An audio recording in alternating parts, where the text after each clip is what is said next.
If you're somebody who has higher sodium losses, you're going to need to replace those in an event. Otherwise, you're going to get to a position where you are hyponatremic. What does REDS and what does low energy availability actually mean? This is something I really want to bring to light, because what we're seeing in clinic more and more is almost that message about fueling is slowly filtering in, slowly. But the message about rest is not. The more muscle mass someone has, the more power they're going to have, the more speed. And that seems to be more closely linked to really positive outcomes in performance. Here's a question I want you to sit with for the next 45 minutes. You know the science, you've read the articles, you understand that underfueling wrecks your performance, wrecks your hormones, wrecks your recovery, but we still do it. Why? That's not a rhetorical question.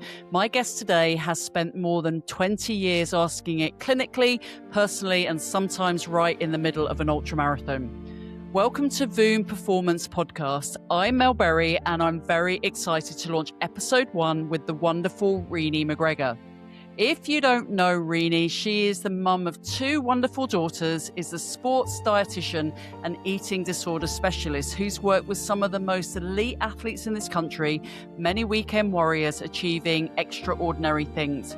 She's a person Team GB, Commonwealth Games England, the English and Scottish National Ballet and the GB 24-hour ultra running team have trusted with their nutrition. She's the author of 6 best-selling books, including More Fuel You, a book that changed how a lot of people in sport think about food. She's also done Lakeland 50 twice, but what makes Renee genuinely unusual, and the reason I wanted to open this series, is she's separated what she knows clinically from what experience as an athlete. She's not standing outside the problem, she's inside.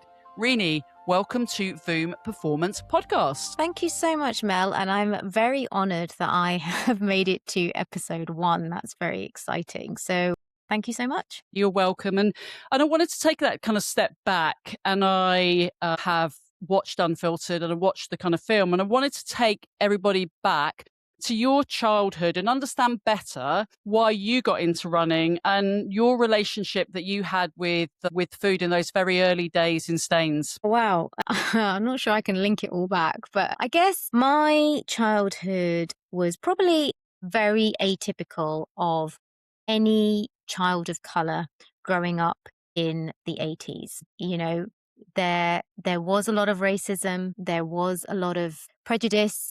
And I guess I grew up in that bubble, always knowing that I didn't really belong. And that's quite hard when you're a kid. On top of that, like, I had some very tricky events that happened to me. You know, I was sadly a victim of sexual abuse. And I think it's a difficult one, isn't it? Like, I don't want to blame anybody, but it just wasn't dealt with very well, shall we say. So I guess that again also just compounded that I was the problem. I'm to blame for all of this. And I think we do that as children when we have no appropriate support. We don't have that guardianship. We don't have that nurturing. We don't have that understanding. We try and make sense of it. I mean, as humans, that's what we do. We make sense of meaning. Like, we try and make sense of everything that's going on for us. And when you're a kid, you're not going to turn on your family because they're meant to be your safety, even if they haven't kept you safe. But also by blaming them, you would then be completely without. So I think it's very common for a lot of sufferers of trauma when they're younger years to absorb that blame. And then it's something you kind of carry with you all the way through. So, I mean, as a kid, I was always very active, but I wouldn't say I was really into running at all. Running came at a much, much later point in my life. Like, I've always been, like I said, always been really sporty. I did loads of dance. Like, dance was my thing. I used to do a dance class twice a week, and then we competed, you know, in competitions, and it was like a kind of a combination of contemporary, disco, rock and roll. You know, like, it was brilliant. I loved it. It was my way of, I guess now I can see, it was probably my way of somatic therapy. You know, It was my way of like letting go of all the things that were feeling hard. And I absolutely loved it. But for those people who don't know me or know my story, when I was 13, I did develop an eating disorder. And again, it's now, I know it was all related to those very difficult experiences I've just spoken about. Like, it was my way of trying to, I suppose, contain myself. It was a way of expressing how insignificant I felt. It was a way of trying to avoid this sense of not being good enough. There's so many reasons. And at that age, I basically had to stop all sport because I was not allowed to do it. So it wasn't until, like I said, several years later, it was actually when I went to uni that I got back into sport. I started playing netball, which was ridiculous because I'm only 5'2", but I loved playing centre, and we had a great time. And it was definitely fun. It was definitely not at the elite end, right? We were definitely not one of those teams. We were just having fun, very much a recreational team. And I suppose I did what most people do as they go through their adulthood. In my early 20s, I got into the gym, did a lot of spinning, did a lot of walking. And then eventually I started running, properly running after I'd had my second daughter. She was 11 months old, and we lived on a boat. So I had the towpath on my doorstep, and she would get up really early, have a feed, and then go back to sleep. But I could never get back to sleep. And I had this kind of tiny little time frame between her going back to sleep and then both girls waking up again. And I was like, it would be so nice just to do something for myself. And I guess living on the boat, being on the towpath, it just felt like something to do. So I remember putting on a pair of very old battered trainers and I think it might not even be my shorts, but my ex-husband's like old PE shorts or something. I didn't have any kit at all, and I just went for a run. And I literally ran to the first bridge and then turned back and ran back again. But in that moment, I was like, oh, this feels good. And again, maybe it goes back to that somatic release. I don't know, but it was like really, really, it was time for me. It was time where I was Renée again. I wasn't Marianella's mum. I was Renée. And I literally had a bit of peace. No one was having any demands on me, and I could connect with the water and the trees and birds. And now, I love nature so much. Like, it's so important to me. And it kind of went from there. I did that. I ran maybe 2 or 3 times a week, no more than half an hour, 40 minutes. And over the years, it slowly built. And I say slowly because it really was slowly. It wasn't like I started running and then a year later I was doing, big distances. I didn't do my first marathon.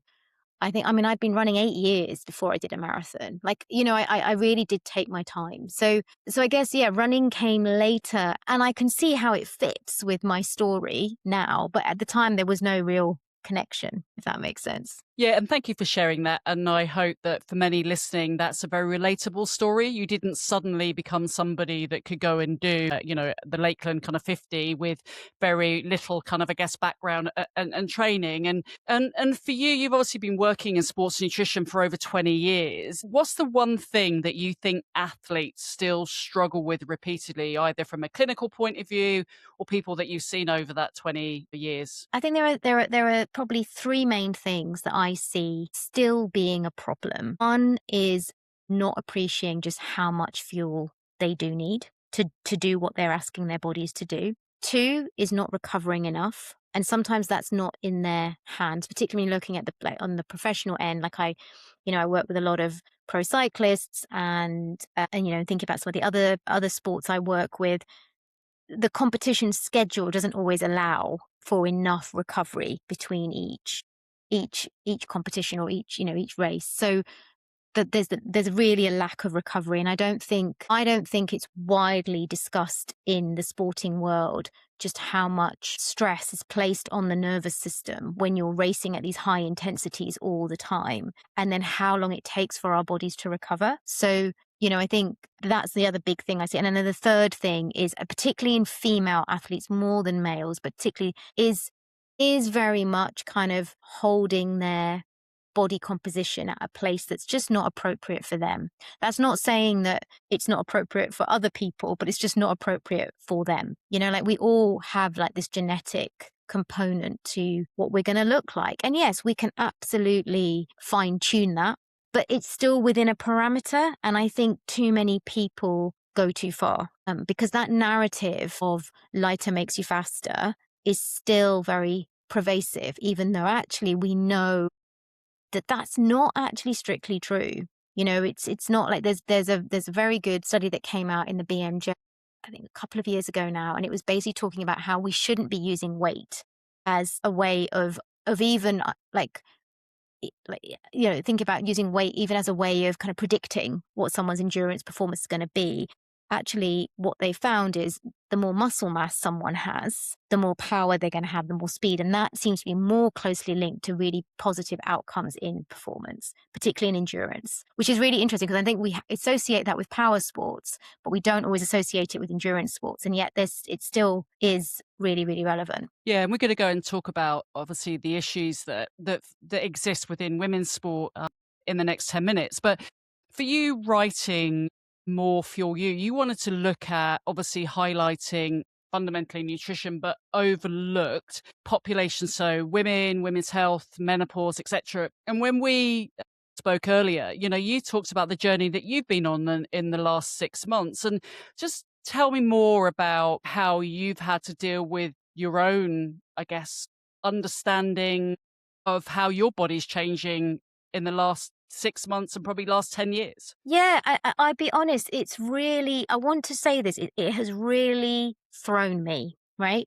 As someone who has quite a lot of knowledge, I've worked with women of different ages across different sports, across different levels for many, many years. I have a really good understanding of hormonal health. I work with some of the top names in hormonal health in the country. So I've learned a lot. I understand it. And as much as I thought I was going to be prepared, I do remember a consultation I had several years ago with Nikki Kay and I do a joint clinic, and we'd gone through the consultation with the client, and then we'd finished, and afterwards I said to her, I was like, I am not going to hesitate. Like I'm going to go on HRT. I'm going to just from listening to everything, and I sort of thought I had it sussed. Like from an education point of view, I thought I had it sussed.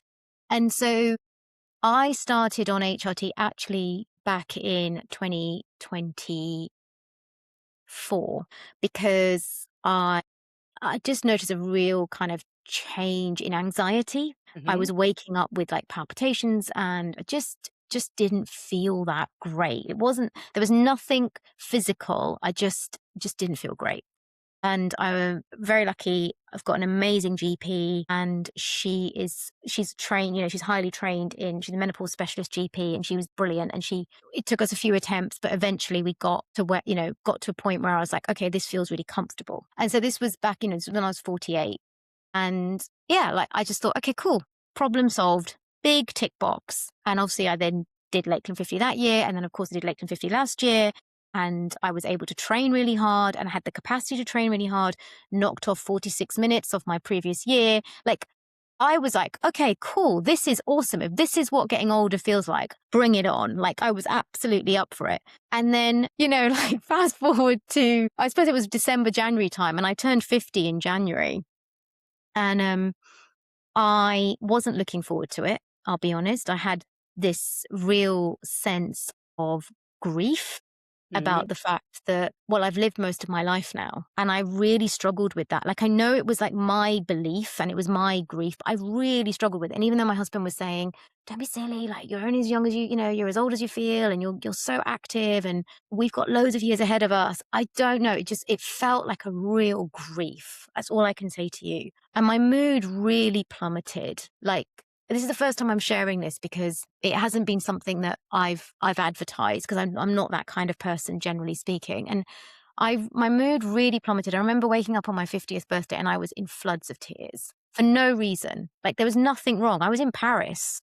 I was with my husband. I was with my daughter. Like there was no reason. I just felt awful. And as the weeks went on, I started to feel worse and worse and worse. I was exhausted. I started to feel really heavy. I started to feel a real discomfort in my body, which reminded me of when I was a teenager and my eating disorder. I guess it was the precursor to my eating disorder. Now, back then, I just remember feeling like I was feeling this because my body wasn't good enough and I needed to fix it. Obviously, I have now had many, many years of education and therapy and everything else. And I knew it wasn't that. Like my clothes still fit me in exactly the same way. So it wasn't a physical change. It was just I just felt this real deep unease is the only way I can describe it. So after crying a lot, I went back to my GP and just said, I don't feel good at all. And she's like, okay, well, let's just do some blood tests. Now, she's great. And I want to really caveat this.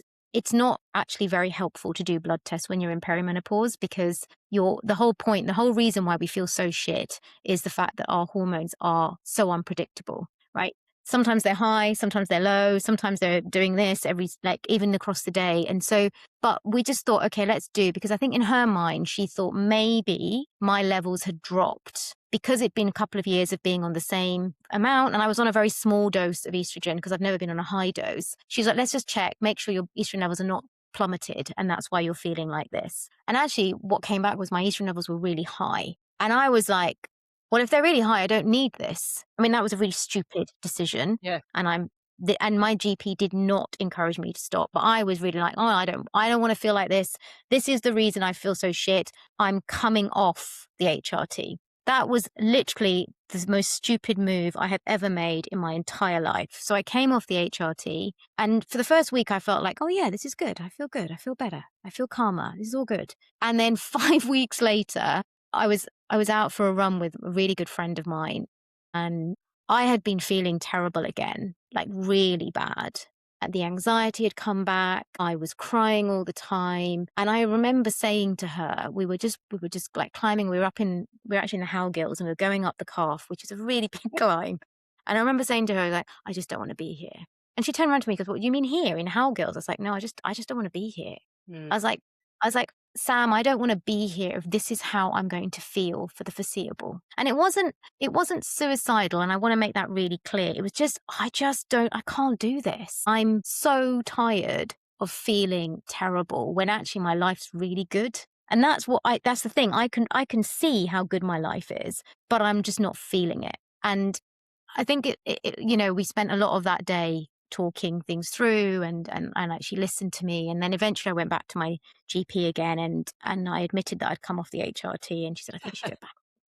And so we went back on it, and we're here now, probably 3 months later, and I feel better again. I feel calmer.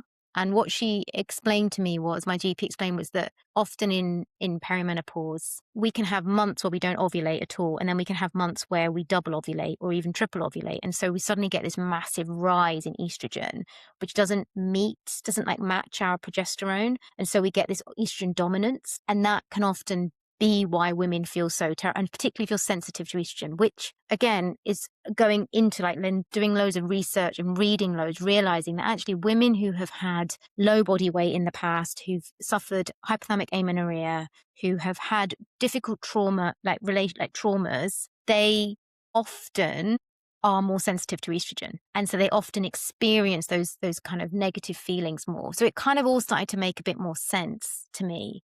But I guess I wanted to, I just felt so thrown by it all. But the other thing was that I just had no desire or motivation to run at all. And then I'd beat myself up because I'd be like, well, there's all these women on social media and they're all in their 50s and they're all going how amazing they are and like how they're managing to do like all these brilliant runs. And I got caught up in that. I was like, God, I'm really, really rubbish. I can't do this. I don't feel good. And it was a real reckoning for me. I had to sit there, and my husband has been incredible through all of this. Like, I really want to give him a shout out because it's not easy for the guys, and he has really not known what to do or say, and he's often had his head blown off. So, but he was brilliant through all of this, and he was just like, but you don't have to do what you've been doing. Like, you just, there's no reason. Like, you're not training for anything. Like, I've decided this year I wasn't going to race, so you're not training for anything. And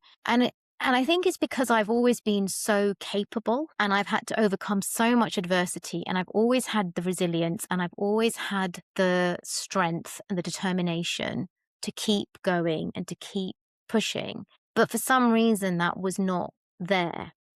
And I really struggled with that disparity between who I've always been and who I know I need to be now. So it took a while to kind of go, okay, actually, it's okay. It's okay. And so I've massively pulled back, just for anyone who's listening and is feeling the same as me.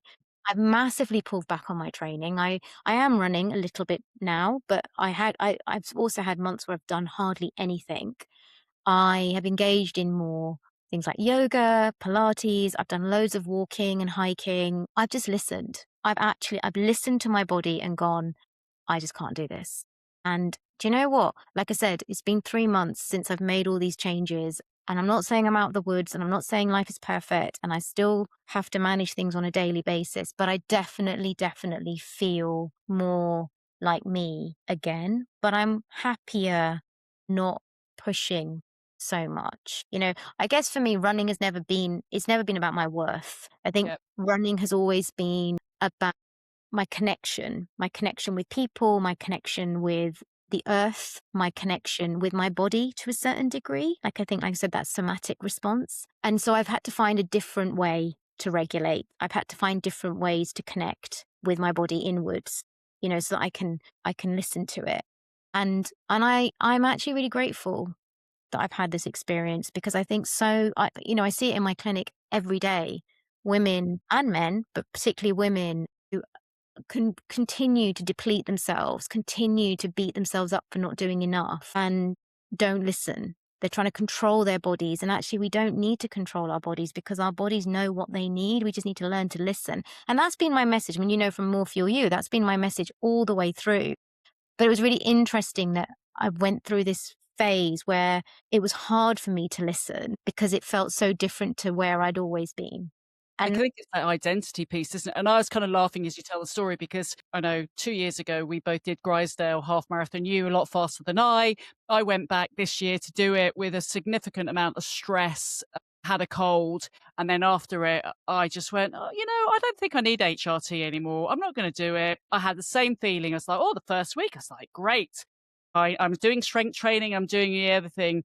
And then, oh my God, gluteal and hamstring tendinopathy, aka a significant pain in the arse, appeared.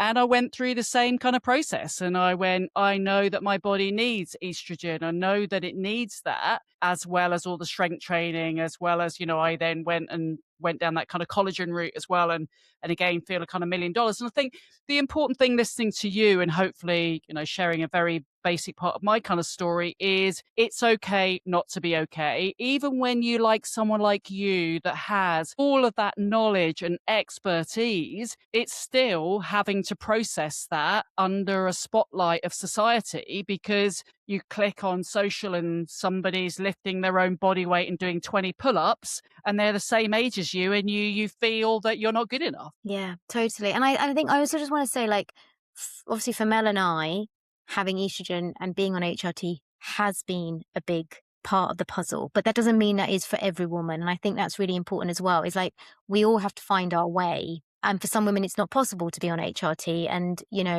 you have to find a different route and in how to kind of connect with yourself. But that societal pressure that we feel probably at every level of our life, from what we eat to how we train to what we look like to what jobs we have, it is the beast. And it is what causes most suffering in people. And I think for me, that's what I think I feel lifted, is that while I was pushing against it, my suffering was increasing. While when I kind of was like, okay, it's not how I expected life to be, but it is where it is. We are where we are. And I always remember this, like when I went to Nepal for the first time, there was a saying we just had all the time, which was, it is what it is. You can't change things. Like, if the donkeys don't turn up, the donkeys don't turn up. If we can't go on that plane, we can't go on it. Like, it just is what it is. The weather's not playing ball. It is what it is. And I used that quite a lot. And I think I was like, I had to be reminded of, it is what it is, Renée.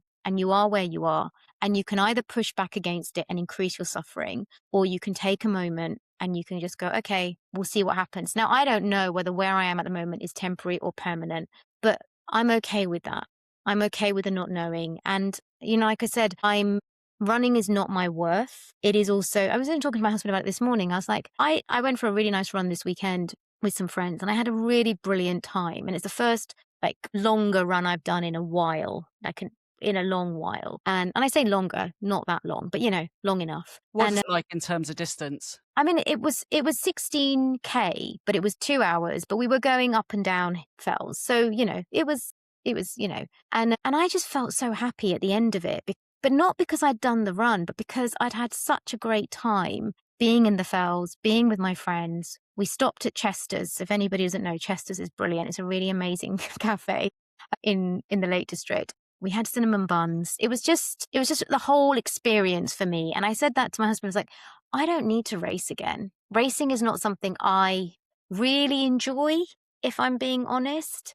I but I do love running. I love being outside. I like being with my friends. I like having adventures. And I think that's the piece for me, is more just that exploration and that connection with the earth. I don't care if I never race again.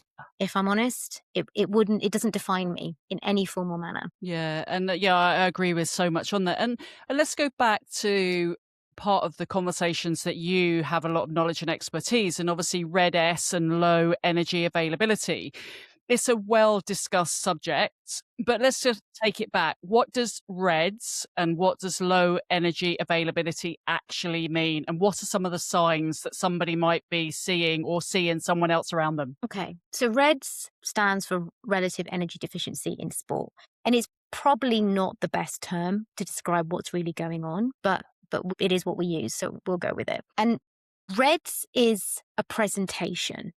Okay, so REDS is a physical and psychological presentation, generally speaking, definitely physiological. And sometimes there's a psychological element to it. Low energy availability is when there's not enough energy available once the body has used what it needs for movement. And it's all movement. It's not just what you do for training, it's all movement. So if you're running up and down the stairs, or you've got an active job, or you're walking the dogs, or you're commuting to work, all of this counts as movement. So the body will always prioritize energy for movement first, and then whatever is left over is used for biological function.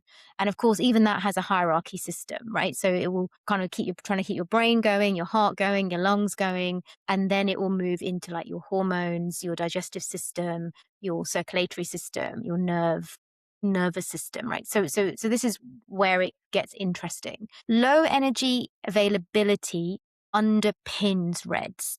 So if you are in low energy availability for a period of time, it is very likely, not always, but it is very likely that at some point, if you don't rectify that situation, you will end up in REDS. Okay. But it's not the only cause. The other cause, as we talked about earlier, is when you have under recovery. And this is something I really want to bring to light, because what we're seeing in clinic more and more is almost like that message about fueling is slowly filtering in, but the message about rest is not. So you're getting people who are trying to train like professional athletes, but they have full-time jobs and they have families. But also the other thing about rest is it's not just about the rest day to day and through your training. It's actually the rest in between events. And so many people are doing these very big, long, ultra distance events and trying to do several races a year. And this is what we're seeing. We are seeing the repercussions of this. So people are presenting with red symptoms in clinic, maybe 18 months down the line. But in that 18 months, they have done 400 milers, or they've not had enough rest for their body to recover from the I guess the stress and the load that gets placed on. So rest is another really big part of the puzzle. And then the final one is obviously overall stress. So again, if you are someone who is trying to hold your body at a place that's not appropriate for you, then that is going to be stressful to the body. The body sees that as threat. Okay. So all these things, or even if you've got psychological stress going on. So again, we're talking about people trying to train like an athlete, but have full-time jobs and families. Like these other aspects of our life, families and work, they also add a certain amount of load. And what people don't often realize is that you've got too much of a load. Mm. So, you have people with really high stress jobs, high profile jobs, and long hours, and then they're going home to their families as well and trying to be mums and dads and all that comes with that. And then they're trying to train, and there just isn't enough hours or enough recovery time to do it all. And that's when we tend to then see red. So some of the symptoms around reds are, in females, we do often see a change to hormonal health and menstrual cycle. Now, that's not to say it's always the case. And I want to make that really clear. But sometimes one of the most common signs is that the menstrual cycle changes. So it can go from being a regular 28, 32 day cycle or whatever it might be down to sort of more like a 22, 23 day, cycle. Or it can get much lighter in flow, because that again kind of relates to how much estrogen has been produced in ovulation, or it stops completely. Or it can get longer in distance. So any significant change is change that needs to be observed. And of course, and we'll come back to this, but of course, in women who are in perimenopause, some of this can happen anyway, whether you've got reds or not. That's one of the signs that some women will experience the changes to their menstrual cycle. So it can be a bit confusing. Other signs of reds, recurrent injuries. And I'm not just talking about bone injuries. I think, again, people tend to just associate bone stresses and stress fractures, but actually we're talking about connective, ligament, tendon issues. Digestive issues is a big one we see, like really, really significant is we see what we're actually seeing is something called gastroparesis, but actually what it is this slow movement of food through the gut. And so people assume that is IBS, and then they go down that whole IBS route, trying to exclude, and of course it makes the whole thing a lot worse. So we do see this a lot. We see a lot of gastro problems. And then you can get increase of urinary tract infections, because again, particularly when estrogen is low, you get a higher risk of urinary tract infections. You can get peripheral nerve damage. And sometimes you get one of these and sometimes you get a collection of them. And that's the thing. Everybody presents really differently. So this is the thing about reds. There's no kind of one size fits all. And then obviously finally you just don't perform. So other things that you might notice is that your performance starts to stagnate and then actually deteriorate. Or you are doing all this training, but you're not seeing any adaptation, whether that's body composition adaptation or training adaptation. You just don't get any, so, and the reason being is because there just isn't the capacity in the body to do so. So when the body is under threat for whatever reason, it will start to kind of turn on compensatory behaviors and down regulate to keep you safe. It's in survival mode. So this is why hormones downregulate. This is why our digestive system slows down. This is why we might not produce as many red blood cells and you start having low iron levels for no reason. This is why you might find you're getting more and more niggles, because the body hasn't got the capacity to renew the connective tissue or to renew the bone cells, right? So everything in our body takes energy. And of course, if we don't have that energy, then it can't do it. And if we don't have the rest to recover, it can't recover fully. So reds is a complicated, and there's two types, although if I'm honest, there probably is only one. It's probably more on a spectrum. But fundamentally, we say that you've either got unintentional reds or intentional reds. And unintentional reds is when you unintentionally are in low energy availability. You don't really realize how much you need. Maybe you don't appreciate how much rest you need. But the benefit of this, or I said the benefit of working with people in this place is that they're very receptive to input. So they don't have any problem changing up things. So if you say to them, you need to eat more, they'll eat more. If you say to them, you need to rest more, they'll rest more. If you say we need to modify your training for 6 months just to get you back on track, they'll do it. And there's no pushback. It's all fine. Whereas intentional reds is much more complicated because there is a big psychological element to it. And people really struggle to take on the advice because often they do have an exercise dependency, or they have disordered eating, or they have an eating disorder. And of course, these are all just kind of coping mechanisms. They're protective mechanisms we have learnt in order to feel safe. And often what I talk about feel safe from emotions and feelings and experiences that have been very difficult for us, right? So it's complicated. And this is where I spend most of my time working, is in these very complex presentations of reds. And it's hard work because you can't people, like we were talking earlier about kind of things we can do in the future. And obviously education is a really big, important piece. And there's a lot of education about REDS online now. Lots of people are doing REDS education, REDS awareness. That's pointless if you can't help someone change their belief system. And you can't change someone's belief system just by telling them to change it. And that's where the work happens. And that's why I've spent so many years doing more than just dietetics. I have got so many other courses and qualifications I've done in trauma, in mindfulness, in, parts work, because that's the only way I can help someone, is if I can get them to really understand what's happening, and then slowly help them to let go of the coping mechanisms that are keeping them stuck. Yeah, and it's very complex, but it's also hugely psychological, isn't it? And the nuances of each individual. And we talked a lot about obviously kind of fueling and a lot of the things that you see coming through your clinic. But one of the conversations that I find is not talked as much as it should do is hydration. And again, the importance hydration plays with food and the ability to, help from a fueling point of view. Just talk through why hydration is really, really critical in your day-to-day existence, as well as taking on kind of events. Why do you need it? Well, I mean, the thing about hydration is that when we're hydrated, our brain works better. Right. So if we're dehydrated, then we know that can have up to, I think it's something like 2% dehydration can provide 10% decline in our performance, whether that's cognitive performance or physical performance. So we need water. Yeah, that our bodies need it, our brains need it. And also all the biological processes in our bodies work better if we're hydrated. So even things like replenishing your glycogen stores, we know that's much more optimal if you're hydrated. Whereas if you try and replenish your glycogen stores and you're dehydrated, it's just not as optimal. Okay, so we all need fluid. And then again, where it gets confusing is when we are doing these big long distance events, there's just so much information, like how much water you need, how much salt you need, how much carbohydrate you need, and people get really confused, and I don't blame them. It's really confusing.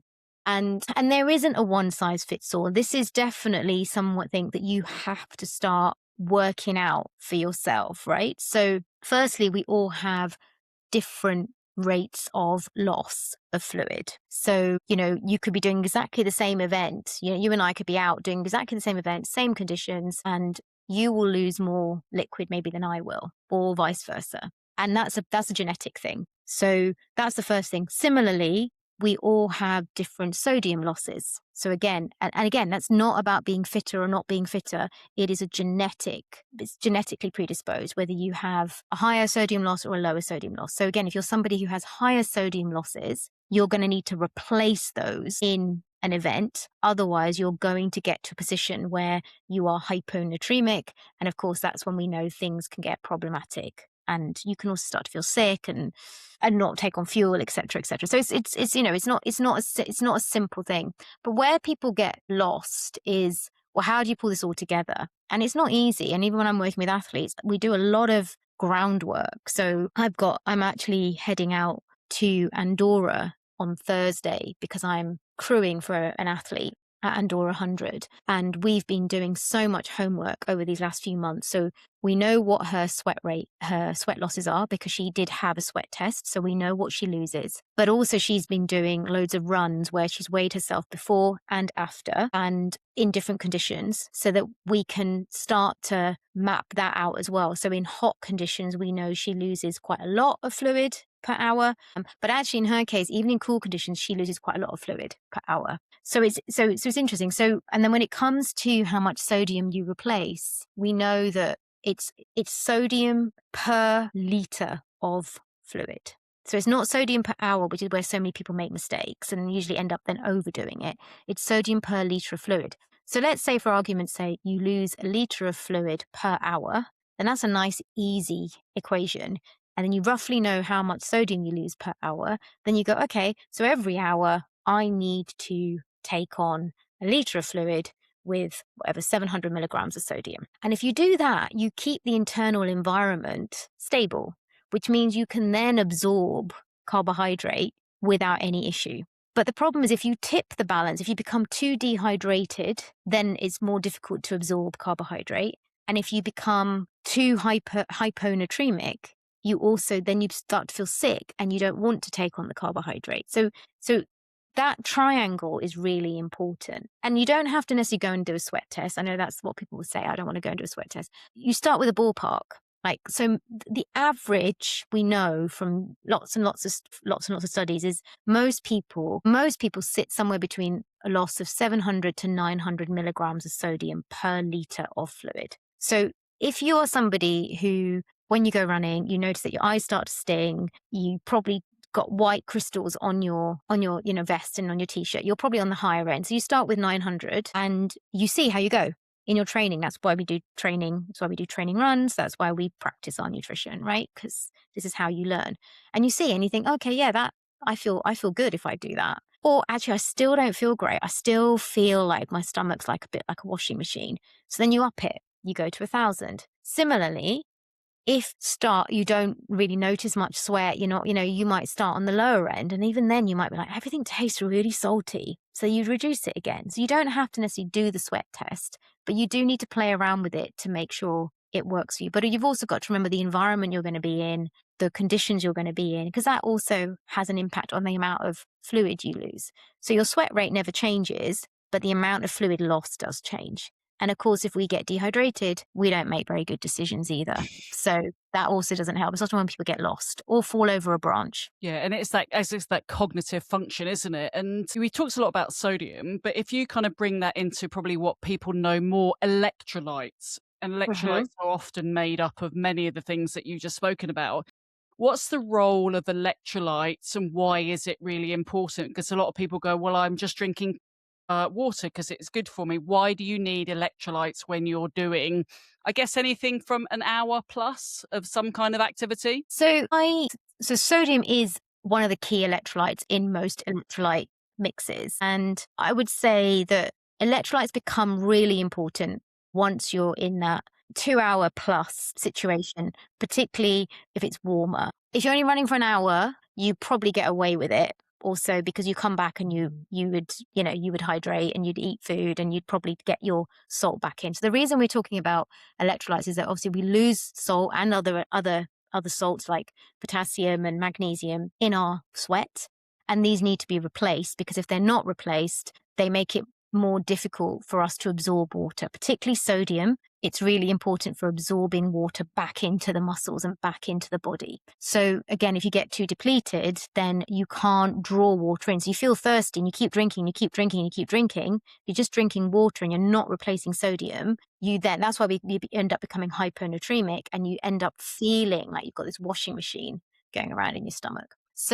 So this is why electrolytes are useful. Do you need electrolytes on a daily basis? Like I know there are a lot of high profile individuals pushing having electrolyte every morning before you even get out of bed. And I'm like, no, you do not. Like I think when it's warm. So right now, when it is warmer, I am noticing I come back from a run and I've sweat quite a bit. Or if I'm even doing like a strength session or something, I've been on the bot, whatever, I notice I sweat quite a bit and I know I have high losses. So at the moment, I probably do add electrolyte to my water after an activity. But in the winter, I don't because I don't sweat as much. So I don't use it as much. I'd still use it on longer runs. I'd still use it if I was doing a lot of indoor training, but I just don't, if I'm not sweating as much, I just don't need it as much. So again, it's not something that we need on a daily basis necessarily. It is very much like on a needs basis. But definitely if you're doing a big long run or a big long bike or, you're out and it's really warm. And I say really warm, it doesn't have to be that warm, but it's warm enough, then you would definitely benefit from keeping on top of your electrolytes. Yeah, and it's that balance, and ultimately it's finding what works for you. It's the importance that when you go to do events, and again, I know for me, I've only done 150k ultra, but again, I felt nauseous. I knew that I needed sodium, and started taking kind of salt tablets to then be able to kind of help on that. So, it's about finding what works for you. And fueling generally through your day, again, that's the biggest place that you can make the biggest gain, right? Eating well, hydrating well, day in, day out for an athletic performance, because the sports nutrition is almost the icing on the cake, isn't it? Because if you're underfueled and underhydrated to start with, so advice. What should or what could a good day of nutrition look like for women and men? I think like ultimately it does depend on what you're doing. So if you are somebody that likes to do activity most days, of some, and I'm not saying it has to be like really hardcore, we're just talking some activity, then you are going to need to think about your carbohydrate stores. So my advice would be actually having, 3 really well balanced meals where you are having good sources of carbohydrate, good sources of protein, good sources of vegetables. It's not rocket science. And then of course on top of that, depending on your activity level, depending on your job, you probably need to add some snacks. And that might vary between 1 and 5 depending on how busy you are and what you do. Like, when I was in the height of training last year for Lakeland 50, I had big volume weeks and I was definitely eating maybe 7 or 8 times a day because it's the only way I could keep on top of making sure that I always was recovering from a previous run and getting ready for the next run type thing. Now I'm not doing quite as much volume, so I still eat carbohydrate at every meal. I still snack, but I probably don't snack quite as much. Again, I'm kind of led by appetite a little bit on that.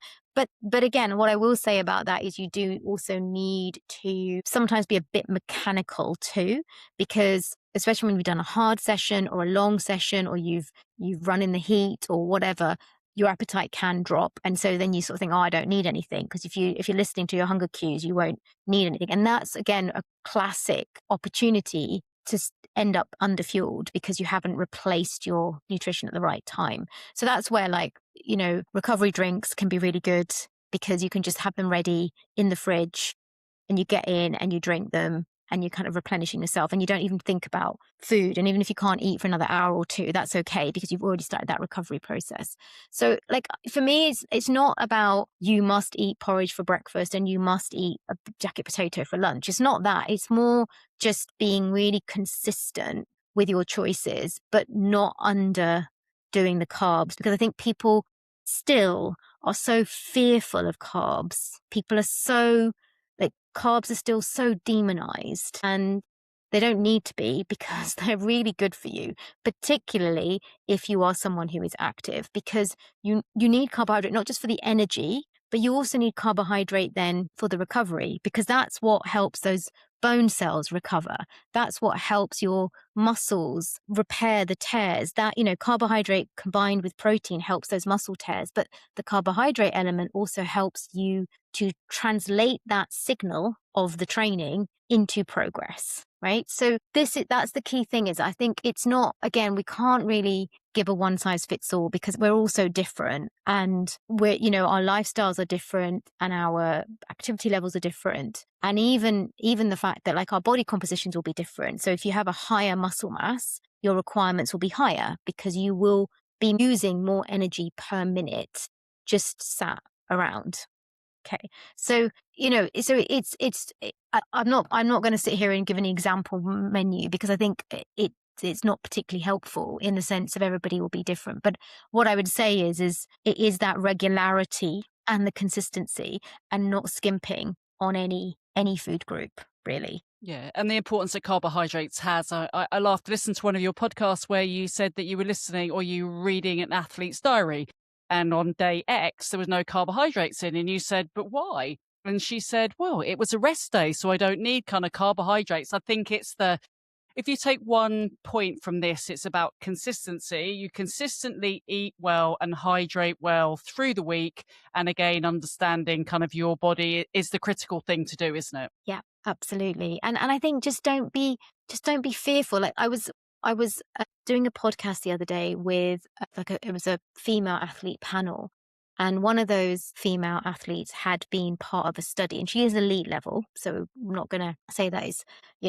it's the same for everybody, but the concept is the same for everybody in that she is a marathon runner. She had always underfueled, especially during the marathon, but even around her training. And this study, she had to go back repeatedly and take on 60 grams of carbs, 90 grams of carbs, and 120 grams of carbs, and run at her threshold, like run at her marathon pace on the treadmill for 2 hours. So pretty decent session. And at 60 grams, she became really dehydrated because she lost so much like glycogen stores. And obviously with glycogen stores, you also lose liquid. And so that also affected her performance.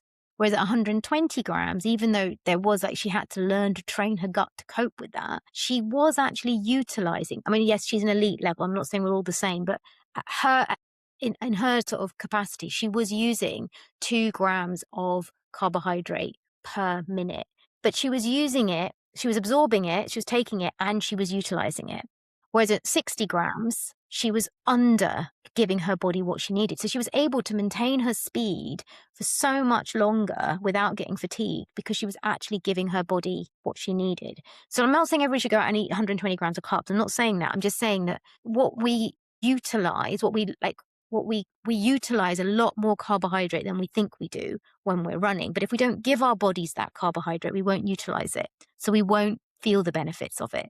So, I think when a lot of people do, I'll make it up afterwards. I'll go and have that pizza and I'll go have both, eat the fueling during and then go and have the pizza as well, because that is how you train your gut, but you also use more carbohydrate when you're running. And it means you can hold those faster paces for longer. And that is how you're going to progress. Yeah. And there's huge amounts of kind of information. And as we could come to a close on this very informative podcast is, right, let's talk about the running industry. And this is a question. If you could change one thing about the running culture and how it talks about food and body image, what would it be? Only one thing. Okay. You have two. I think I would change 2 things. I would change running influencers so they just didn't exist. And I would change the narrative around lighter makes you faster. Yeah. Yeah, 2 great points. And if you were to look at sports nutrition now, do you believe sports nutrition is actually now catching up with the way that people then apply it? So you're starting to see people on the trails being more knowledgeable, being more informative. Are you starting to see that cultural shift as well? I think people are trying. I think we've still got a long way to go to educate new and recreational runners. I think there's a lot of information about eat the carbs, hydrate, but the way which we've tackled it today, giving that sort of absolute kind of, this is why you need to worry about your sodium. This is why carbs are really important. That takes time, right? You have to absorb that information. You then got to go and try it out yourself and work it out for yourself. So I think the longer you're in the running world and the more you are happy to try things out, appreciate that you're going to have runs where it doesn't go down well, but you learn from that, I think the more we can progress. So I do think sports nutrition is progressing massively. I don't want sports nutrition to try and be more clever than it needs to be. That would be my thing. I would say is I think a lot of brands are trying to make it cleverer than it needs to be. And I don't think it needs to be, because ultimately what we need is just a really easily digestible source of energy that can help us to maintain our performance for as long as we want to be out there. And I don't think we need to go much further than that, personally. Yeah. And thank you for your views on that. And inclusion, you've obviously talked a lot over probably the last 10 years around advocacy, the importance for diversity and accessibility for obviously minority groups in the great outdoors. Are you seeing a change? Are you seeing greater representation now out on the trails? I think in certain situations, yes. I would say up here in the Lake District, it's still quite limited, but that's not a criticism. It's more that the Lake District, I mean, and I was talking about this with my friend who came to stay this weekend. The Lake District is really quite a technical terrain, and it's a brilliant training base. It's fantastic. But I think there are a lot of people who they live and they train down south, and they're really good runners down south, and they think that that's transferable up to the Lake District. And it's not. You have to kind of live up here and train up here and really get to know it. And I know that in the 3 years I've lived up here, my descending has significantly improved, even though I'm 50, but I'm a pretty decent descender. But that's only because I get the opportunity to throw myself down a hill every weekend, twice a week if I want to, right? So of course you're going to get more confident. And I think I understand why there's still a little bit of barrier, because there is definitely more I think I definitely see more inclusion. And I know, like, I'm part of the Fell Running Association up here, and I know they're really trying to encourage more people of color to be part of fell running, but it's scary. Like, I've been up here 3 years and I've only done 2 fell races, and they are hard. So unless you live up here and get that opportunity, I think it's quite tricky. But I'm really hopeful that we can still encourage people to come and at least have a hike and learn to experience it in that way. You don't have to come and run necessarily, just come and experience it, see it first. It's like that kind of, I don't know. I think everybody's rushing. Everybody wants to, they've done, I don't know, they've done London Marathon and they want to go do Lakeland 50. And there's a massive, massive difference in the two. And I just think you've got to build yourself up there slowly and do all the steps in between. And that helps you to not get injured, but it also then makes the experience way more pleasurable. Yeah. And I mean, I was recently at Ultra Trail Snowdonia and I saw great groups like obviously Black Trail Runners. I know you supported extensively in the past before, the Muslim Runners group that kind of there. And it's great to see that representation. But I do laugh. I remember sitting down at breakfast with one of the women that was doing it, and she talked about where she ran, e.g. on the flat, and said, well, I've been to the countryside twice. And I was thinking, it's going to be a long day at the office. And unfortunately, she did DNF from probably a kind of multitude of reasons. And she had an ITB, issue that I think that jump from road running to trail running has been perceived to be easy. And people go from one to the other and they don't understand the conditions. And Ultra Trail Snowdonia, the conditions were pretty bad on both the Friday and Saturday. So it's kind of overcoming that. But it's great that you are seeing a greater representation. I definitely see a better representation, which is brilliant to be able to see. And to bring this podcast to a close, we've talked a lot about culture. We've talked a lot about your personal kind of journey as well as solutions. But if you were to simplify down 2 or 3 pieces of advice to somebody that's listening to this, what would they be? Simple takeaways from you. I would say, don't rush. Remember, running's meant to be fun. And don't ever let running become your worth. They're brilliant. Renée, thank you very much for taking the time and being very honest. I know the journey that you've been on is one that has huge amounts of complexity from your teenage years all the way through to your 50s. We'll connect people with the ability to pick up your books. And thank you very, very much. I can't wait to go for a run with you next time. And thank you as always for your time, your passion and your support. It is hugely appreciated. Thank you so much.